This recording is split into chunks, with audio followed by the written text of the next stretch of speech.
Assalamualaikum warahmatullahi wabarakatuh. Hai semuanya, perkenalkan nama saya Bintang Putri Adiani. Saya berasal dari kelas 8B.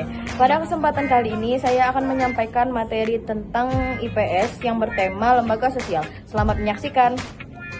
Yang pertama, saya akan menjelaskan apa sih itu lembaga sosial.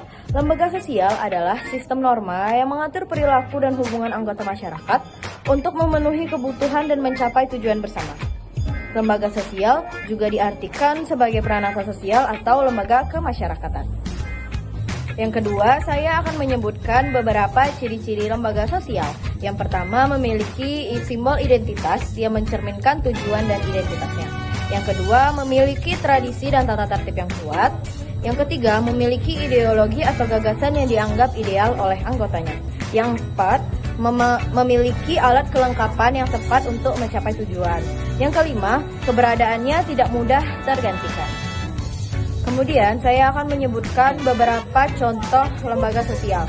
Yang pertama, lembaga sosial pendidikan. Yang kedua, lembaga sosial ekonomi. Yang ketiga, lembaga sosial budaya. Yang keempat, lembaga sosial agama. Yang kelima, lembaga sosial politik. Dan yang keenam adalah lembaga sosial keluarga.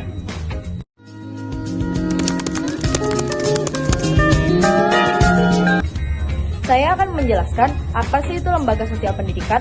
Lembaga sosial pendidikan adalah lembaga yang menyediakan fasilitas dan menyelenggarakan pendidikan, baik formal maupun non-formal. Selanjutnya, saya akan menjelaskan tentang lembaga sosial pendidikan formal. Lembaga sosial pendidikan formal adalah lembaga yang menawarkan pendidikan secara terstruktur dan berjenjang, mulai dari prasekolah hingga perguruan tinggi. Contoh lembaga pendidikan formal di Indonesia adalah yang pertama, taman kanak-kanak, yang kedua kelompok bermain, yang ketiga sekolah dasar, yang keempat sekolah menengah pertama, yang kelima sekolah menengah atas, yang keenam madrasah aliyah atau sekolah menengah Islam setara SMA, yang ketujuh universitas, institut ataupun politeknik. Lembaga pendidikan formal memiliki beberapa fungsi ataupun manfaat, yaitu yang pertama, membentuk manusia yang berkepribadian, yang kedua, mengembangkan intelektual peserta didik, yang ketiga, mencerdaskan kehidupan bangsa, yang keempat, memberikan pendidik, pedoman, dan etika moral ke manusia. Saya juga akan menyebutkan dan menjelaskan tentang lembaga sosial pendidikan non-formal. Lembaga sosial pendidikan non-formal adalah lembaga yang memberikan pendidikan di luar sistem formal dengan tujuan untuk mengganti, menambah, dan melengkapi pendidikan formal.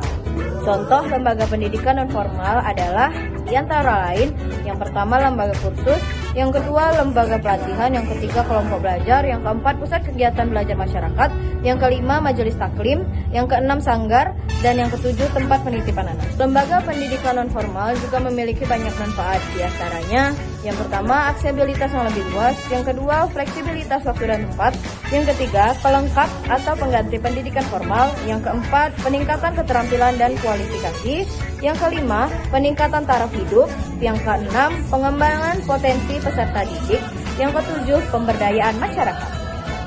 Sekian materi tentang lembaga sosial yang bertema kependidikan yang dapat saya sampaikan. Semoga kalian mengerti atas apa yang saya sampaikan. Lebih dan kurang saya mohon maaf. Pada Allah saya mohon ampun.